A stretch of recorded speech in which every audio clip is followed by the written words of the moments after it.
Commission গত বৃহস্পতিবারে meeting করেছে, যেটা আমরা প্রিন্ট মিডিয়া, ইলেকট্রনিক মিডিয়া সহ প্রচার মাধ্যমে দেখেছি। আমরা অনেকেই বক্তব্য রেখেছি। এই কমিশনের প্রধান জনাব জাকির স্যার অত্যন্ত ভালো মানুষ, সিএজি সাবেক সিএনএজি মুসলিম স্যার সহ সবাই অত্যন্ত ভালো মানুষ। তারা প্রত্যয় ব্যক্ত করেছেন 6 মাস না সর্বোচ্চ 3 মাসের মধ্যে তারা রিপোর্ট দেবেন। এখানে আমাদের আবেগ ছিল কর্মচারীকে ওই কমিটিতে রাখা। আসলে যে পর্যায়ে কমিটি হয়েছে জাতীয় স্থায়ী বেতন কমিশন, সেই কমিটিতে আমরা সদস্য হওয়ার মতো কর্মচারী 11 থেকে 20 গ্রেডের কর্মচারীরা হওয়ার মতো সুযোগ না থাকায় আমরা সেটার বিকল্প হিসেবে চেয়েছি আমরা সহযোগী সদস্য হিসেবে থাকার জন্য। হয়তোবা সেটা ইনশাল্লাহ আপনাদের দোয়ার বরকতে আপনাদের কাঙ্ক্ষিত বিষয় আমরা হয়তো পেয়ে যাব। মন্ত্রণালয়ের একজন প্রতিনিধি, বাইরে অধিদপ্তর পরিদপ্তরের প্রতিনিধি। সম্মানিত নেতৃবৃন্দ, আমাদের কমিশন দ্রুততার সাথে কাজ করছেন। তারা জনপ্রশাসন মন্ত্রণালয়ের সাবেক মন্ত্রী পরিষদের অংশে 4র্থ তলায় কাজ করছেন। আমরা একটা আবেদন ফেডারেশনের পক্ষ থেকে দিয়েছি, আমাদের দাবি আদায় পরিষদের পক্ষ থেকে দিয়েছি। আমরা হয়তো দ্রুত একটি সময় পেয়ে যাব, আমাদের প্রতিনিধি উপস্থিত হয়ে আমাদের একদিকে দাবিনামা উপস্থাপন করবেন এবং যুক্তিতর্ক আমরা আমাদের কর্মচারীর স্বার্থে পাব।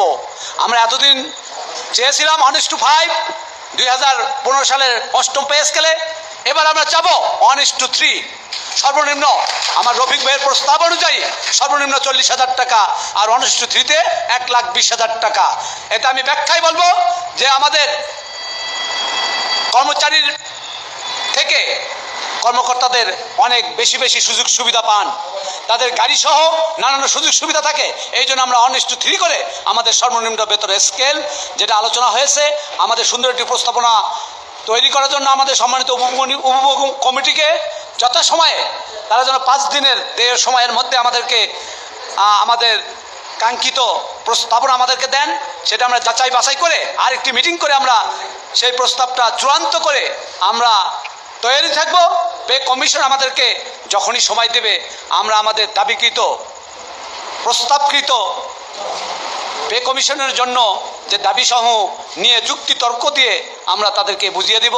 আমরা ইতিপূর্বে 2015 সালে 8ম পে স্কেলের জন্য যেভাবে বুঝিয়েছি আমাদের বাংলাদেশ সরকারি কর্মচারী কল্যাণ ফেডারেশনতে, এবারও আমরা দাবি আদায় ঐক্য পরিষদ আমাদের জোটভুক্ত সংগঠন ও বাংলাদেশ সরকারি কর্মচারী কল্যাণ ফেডারেশন কর্মচারীদের সর্বোচ্চ প্রাপ্তির জন্য কাজ করবে এই প্রত্যাশা ব্যক্ত করে আমি আমার বক্তব্য শেষ করছি। আপনাদের সামনে আপনারা সবাই খেয়াল করবেন, আমরা যে বেতন বৈষম্য দূর করার জন্য 20টা গ্রেডকে ভেঙে আমরা 12টা গ্রেডের দাবি করেছি।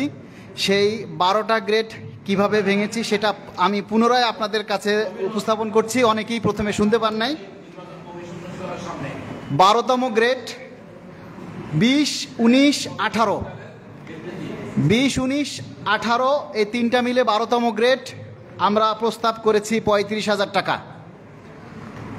20, 19, 18 এই 3টা গ্রেডকে 12তম গ্রেড হিসাবে, 17, 16, 11তম গ্রেডকে আমরা 42,000 টাকা নির্ধারণ করেছি, মানে প্রস্তাব করেছি 11তম গ্রেড।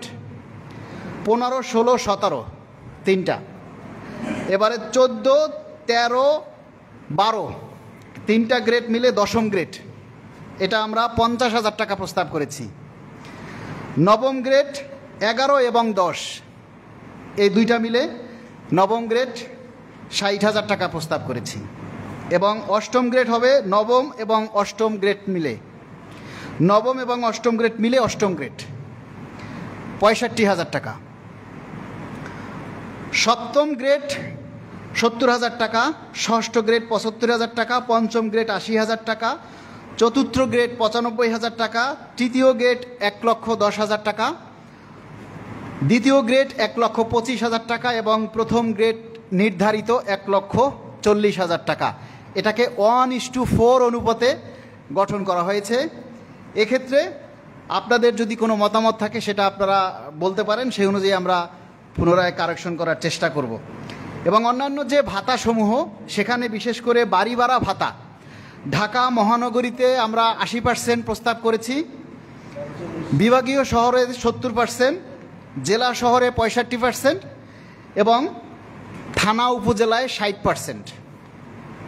তারপরে আসুন চিকিৎসা ভাতা, সেটা আমরা 10,000 টাকা প্রস্তাব করেছি। কারণ একজন ডাক্তারের কাছে গেলে 1,500 থেকে 2,000 টাকা নিচে ফি নেই বর্তমানে। এরপর রিপোর্ট দেখাইতে গেলে আবার 500 টাকা দেয়া লাগে, এরপর টেস্ট মেডিসিন তো আছেই। শিক্ষা ভাতা 1 সন্তানের জন্য 3,000 টাকা আর 2 সন্তানের জন্য 6,000 টাকা আমরা প্রস্তাব করেছি। যাতায়াত ভাতা 3,000 টাকা, যেটা বর্তমানে আমরা 10 টাকা করে মাসে 300 টাকা পাচ্ছি, সেটাকে আমরা বাড়িয়ে বর্তমান সময় উপযোগী হিসাবে আমরা 3,000 টাকা দাবি করেছি। টিফিন ভাতা, যেটা আলোচিত সবচেয়ে বেশি, যেটা আমরা বর্তমানে 6 টাকা পাচ্ছি, হাস্যকর। এশিয়া মহাদেশের ভিতরে আমরাই কম পাচ্ছি টিফিন ভাতা 6 টাকা। সেটার পরিবর্তে আমরা টিফিন ভাতা দৈনিক 150 টাকা দাবি করছি। কি চলবে? কথা বললেন আপনারা? ধোলাই ভাতা 1,000 টাকা প্রস্তাব করা হয়েছে।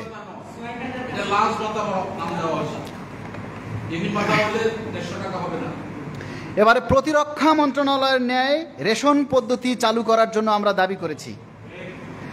শ্রান্তি বিনোদন, যেটা 3 বছরে হয় এখন, 3 বছর পর পর, সেটা আমরা 2 বছরে প্রদান করার জন্য দাবি করছি।